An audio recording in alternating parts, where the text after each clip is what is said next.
A WNBA lockout and war is set to begin very, very soon.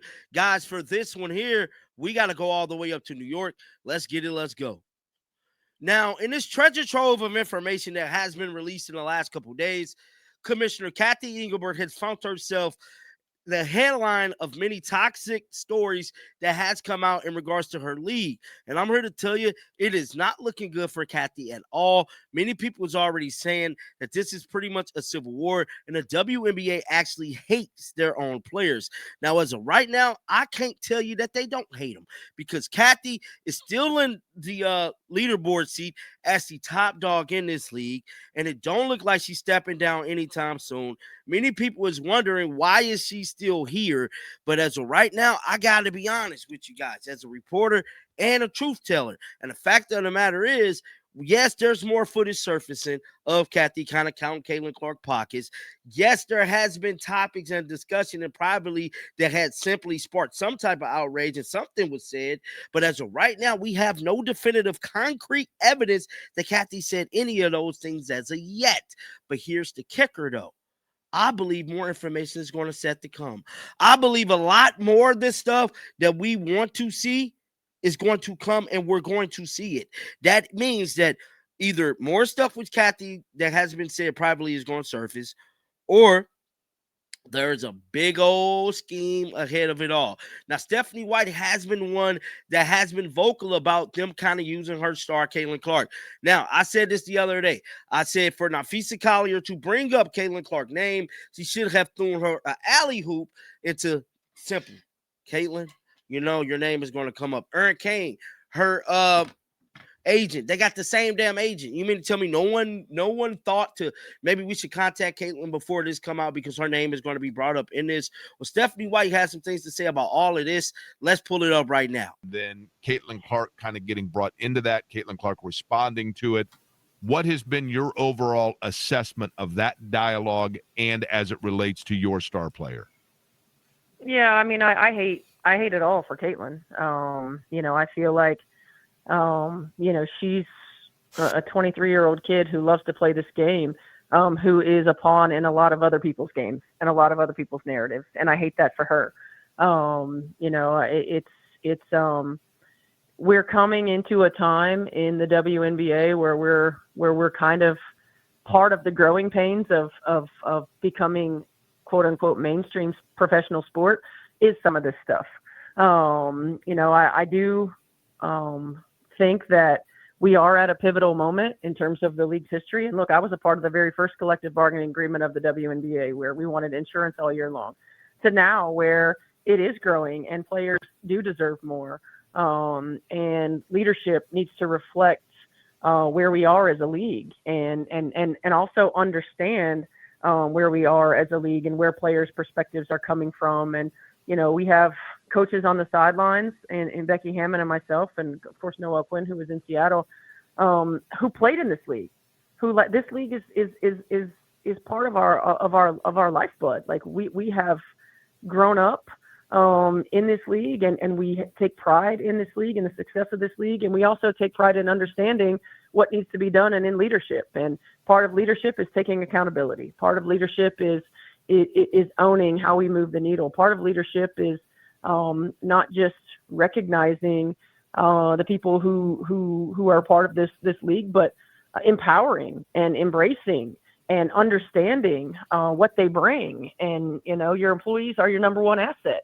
And so I do feel like we're at a pivotal moment. I do feel like we're at a time where all things have to be considered and where multiple truths do exist. Certainly, and I think that sometimes right now in our country and in our world, we forget that multiple truths can exist.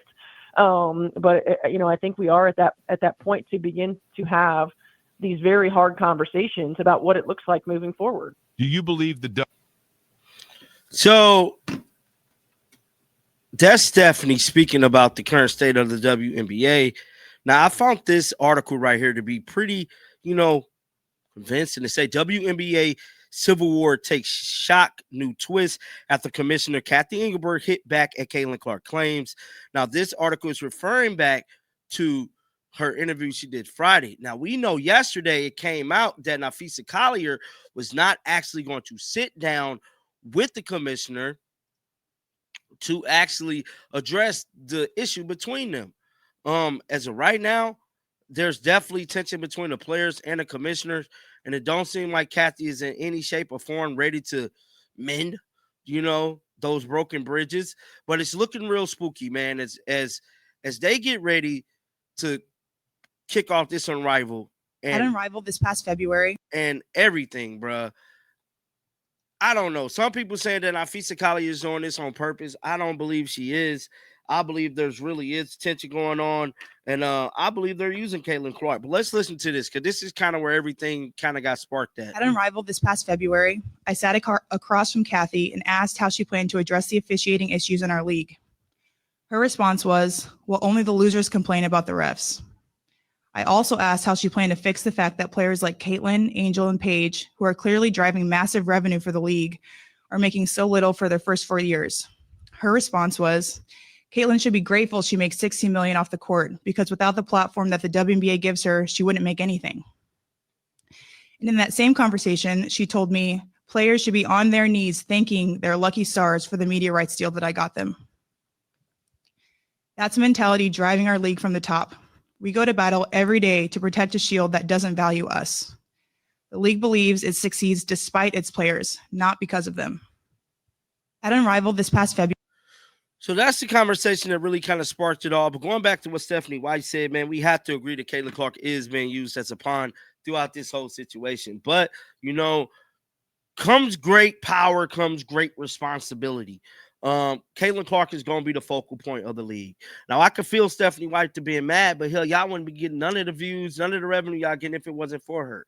Now, it's unfortunate that, she's on your team and she is the focal point of this whole discussion, but they have to use Caitlin. And I feel as if Caitlin spoke up a little more, people wouldn't play with her name as much. Not to say Caitlin's not speaking up for herself enough, but, I said this the other day. Caitlin Clark needs a pit bull on her team. She needs somebody from her side to say, look, chill out. Y'all doing too much. I'll gladly volunteer to do it if they need me to do so. I kind of do it for free now, in a sense, but they definitely need somebody on her team that could go up there, represent her, speak up, speak out, and kill all this bullshit that's going on with people is using her name. But just like I said before, she started a league. They wouldn't be getting none of this if it weren't for Caitlin, so it's kind of like a double-edged sword. Get down in the comment section. Let me know y'all thoughts about this, man. Appreciate y'all. We clean close to 90,000. And I say this all the time, man. Without y'all, there is no me. Without y'all looking at the videos, without y'all showing love, I wouldn't have none of the things I got in life for the most part. I wouldn't have, the energy to do this every day, and I just want to thank you guys and just keep on doing what y'all doing, man, because y'all truly changing my life, man. And like always, till next time, God bless you all. Shake the haters off. I'm out of here, bro. Peace out.